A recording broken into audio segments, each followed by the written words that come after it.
Summer is the vacation season, but the tanks team isn't relaxing. Quite the opposite. We're rolling out Update 1.1 for the Common Test.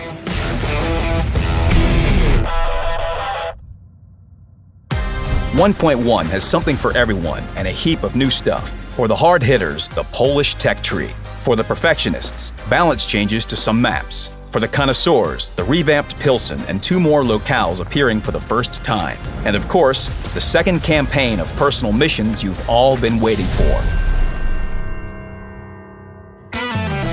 Meet the Poles. Tiers 1 through 4 are light tanks, classic ones, rather fast but not well armored. They already have the signature Polish feature, higher single-shot damage. At Tier 5, we have a medium, the 25 TP Kust 2. Gameplay-wise, it's much like the T28, but with greater alpha, 140 points, while the average for this class and tier is 115. Tiers 6 and 7 are taken by 2 relatives with very similar names. The 40 TP Habiha has a heavy's aspirations, yet it's a medium with good armor, while the 45 TP Habiha is the other way around. It's lightly armored, but still a heavy. Need we say that both have solid alpha? The 53 TP Markovskogo sits at Tier 8. It's a full-fledged heavy, good armor, pleasant gun depression, and once again, great alpha.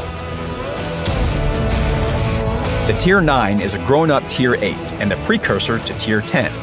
The 50 TP Tishkevicha has a sturdy turret that holds a good gun. It inflicts 560 points of damage with a single shot. The depression angle is -8 degrees. The jewel in the Polish crown is the 60 TP Lewandowskiego. It resembles both the IS-4 and the E-100, as slow, compact, and tough as the Soviet Heavy, and as hard-hitting as the German one. The Alpha is a whopping 750 points. The 60 TP also has a feature that neither the Russian nor the German has, gun depression of -8 degrees. This pole is good in any position, be it a city or hilly terrain. The 60 TP pays for its punch and protection with mobility, so beware of arty and fast, light, or medium tanks that will run circles around you. Study the Polish branch, test it, and share your thoughts. Along with the Polish branch comes the new Studzianki map, inspired by the Great Tank Battle of World War II. This location differs from its real-world counterpart for the sake of enjoyable gameplay. The Studzianki map consists of 3 zones: the village, the fields, and the brick factory. The ruins of the latter are a heavy's playground, covered from SPG fire, and allowing for armor-based play. The fields in the center are good for light tanks, fast mediums, and camo-based play. The village suits every vehicle class.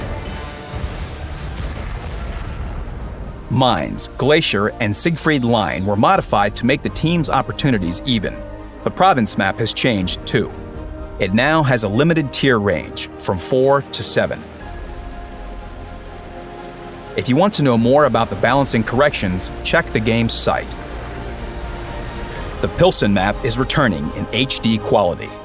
It's become larger, it looks and plays different now, especially in its greener parts. Gameplay will be more varied and convenient for all vehicle classes. Update 1.1 will introduce the global tanking community to the game's home city, Minsk. The capital of Belarus finally gets the representation it deserves. The Minsk map recreates a part of the city's center. Some details have been ironed out in the name of balance, but the streets and houses are identical copies of their real-life counterparts. The location is vast and diverse. Dense building blocks favor slow and well-armored vehicles. The central zone with the Gorky Park and the Svisluch River embankment is the domain of light tanks. The area behind the circus building is ideal for flanking mediums. All in all, Minsk is a large map providing diverse gameplay.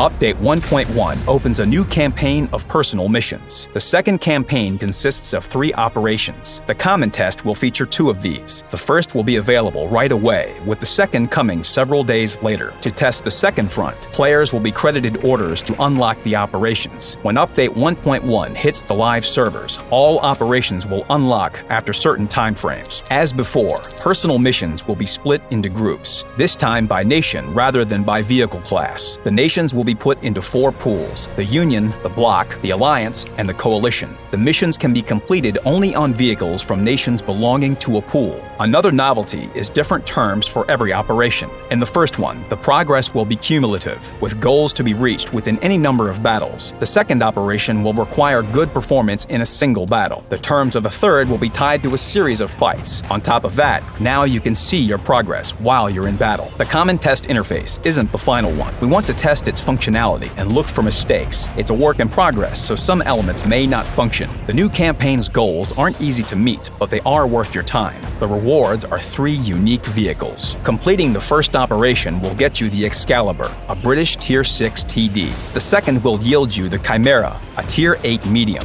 The final one will allow you to park the Object 279R in your garage, a monstrous Tier 10 heavy on 4 tracks. These tanks are obtainable only by completing Personal Missions 2.0. If you see someone riding these, beware. There's a tough tanker in front of you, worthy of this prize. That's all, folks. Best of luck to you in every battle.